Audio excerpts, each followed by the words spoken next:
Hello and welcome to the news update on Papyrus Global TV. I am Christiana Babayo. Here are the headlines.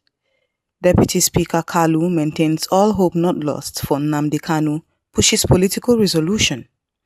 Enugu residents keep peace after Kanu sentenced to life imprisonment.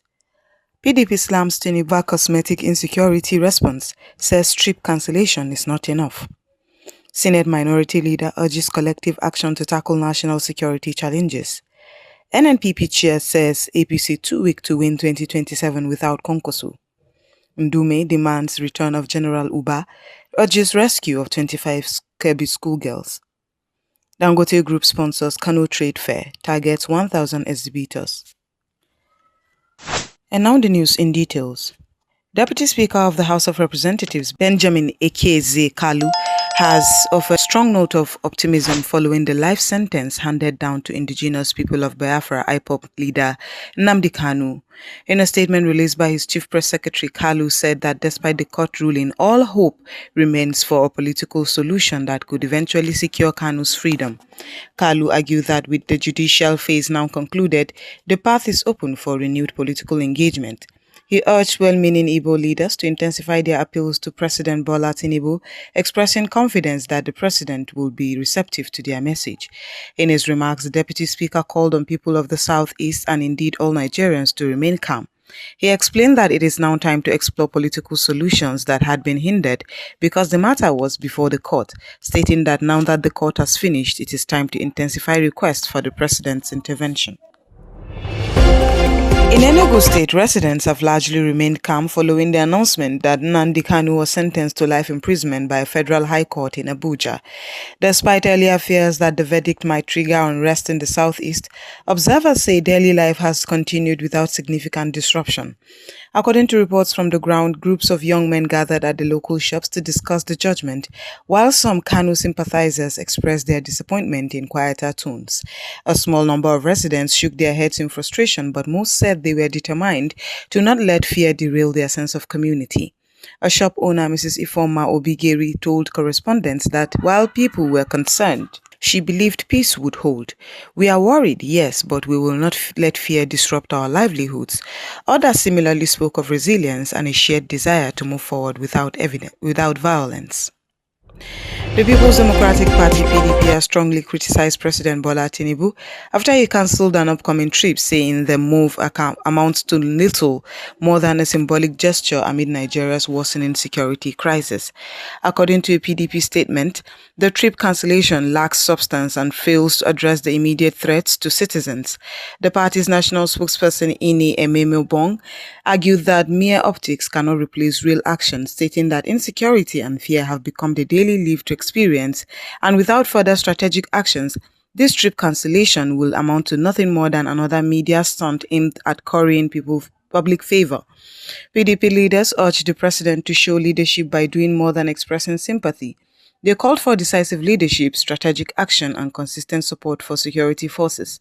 The party insisted that stronger measures, not symbolic gestures, are needed to restore public confidence and protect lives. Senator Abba Moro, Senate Minority Leader, has stressed that addressing Nigeria's multifaceted security crisis requires a coordinated national effort. Speaking at a public hearing organized by the Senate Ad Hoc Committee on National Security in Port Harcourt, Moro described the event as a crucial opportunity for collective diagnosis and action. Moro emphasized that effective security policy must be built on deep understanding of local realities. He called for greater involvement of traditional rulers, community leaders, civil society, security experts, and those directly affected by insecurity in shaping legislative responses. He further declared that insights from the hearing would inform the Senate's subsequent policy recommendations, budget decisions, and reformed proposals. He explained that whatever they gather here will form the basis of legislative interventionist measures, budgetary provisions, and policy reforms that will revamp the national security landscape. Also speaking at the event, Governor Siminalayi Fubara South urged stakeholders in his region to cooperate fully. He argued that security is not solely the government's job, but a shared responsibility across all levels of society. We will now go on a short break, and when we come back, the news will continue. Stay tuned. The Papyrus Global, we don't just cover events, we create cinematic experiences. From red carpets to birthdays gala dinners, and your fairy tale weddings. We bring your moments to life with high-tech precision.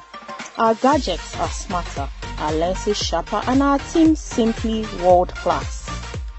Trust the Papyrus Global to tell your story in the boldest, brightest way possible.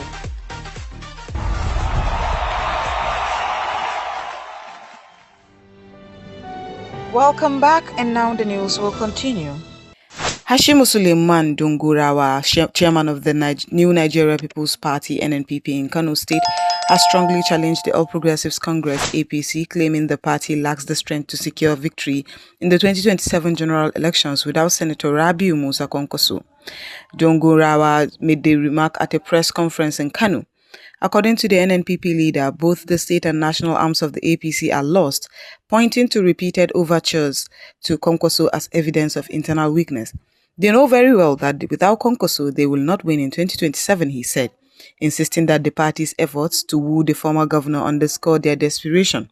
However, Dungurawa maintained that political reconciliation remains a possibility. He described Kwankwaso's recent meetings with other political figures as coincidental rather than alliance-driven. He argued that the election results of 2023, when the NNPP performed despite being a relatively new party, reflect untapped political momentum that could challenge APC dominance. Senator Muhammad Ali Ndume, Borno South, has issued a stark call to the federal government to bring back Brigadier General Musa Uba, commander of the Nigeria's 25 Brigade, dead or alive, and accelerate efforts to rescue 25 schoolgirls kidnapped from the government girls' comprehensive school in Maga, Kebbi State. Ndume alleged that General Uba was captured following a fierce engagement with terrorists and insisted that his return, combined with the successful rescue operation, would bring solace to the traumatized families of the abducted girls. The senator highlighted the gravity of the country's security situation, especially in the northwest and northeast, noting that banditry, kidnappings, and insurgent violence remain severe threats. He urged security agencies to intensify operations, deploy intelligence resources, and coordinate more effectively to secure the safe return of the girls. Dangote Industries has announced major sponsorship of the Kano International Trade Fair running from November 22nd to December 6, 2025, positioning the company as a key driver of the event. According to a statement by Anthony Chiejina, Group Chief Branding and Communications Officer, Dangote is fully participating and expects over 1,000 exhibitors from Nigeria and abroad at the fair. Chiejina emphasized Kanu's strategic importance to Dangote's business operations, calling it a hub of commerce, not only in Nigeria but in Africa. He noted that Dangote operates a large-scale rice mill in Kano and is building additional rice plants in Jigawa, Zamfara, Niger, Kebbi, and Sokoto, together capable of milling 1.5 million tons per year. In alignment with the fair's theme, empowering SMEs for sustainable growth, Dangote said its participation is aimed at supporting micro, small, and medium enterprises. The company's plan includes dedicated help desks at the fair to facilitate business engagements and potential partnerships. On a special day dedicated to Dangote at the fair, the group will unveil new sugar packaging, 100-gram sachets and 25-kilogram bags, reflecting its adaptation to evolving market demands. The Kano Chamber of Commerce, Industry, Mines and Agriculture, led by Ambassador Hassan Usman Darma, welcomed Dangote's commitment. According to Darma, the fair will host more than 100 organizations in addition to the 1,000 exhibitors expected, and the upgraded fairgrounds reflect major infrastructure developments. Darma also reiterated the long-term goals of the partnership, strengthening SME capacity, enabling backward integration into Dangote's value chain, and promoting industrial skills transfer in the region. And that's all we have on the news. I am Christiana Babayo. Thanks for joining us.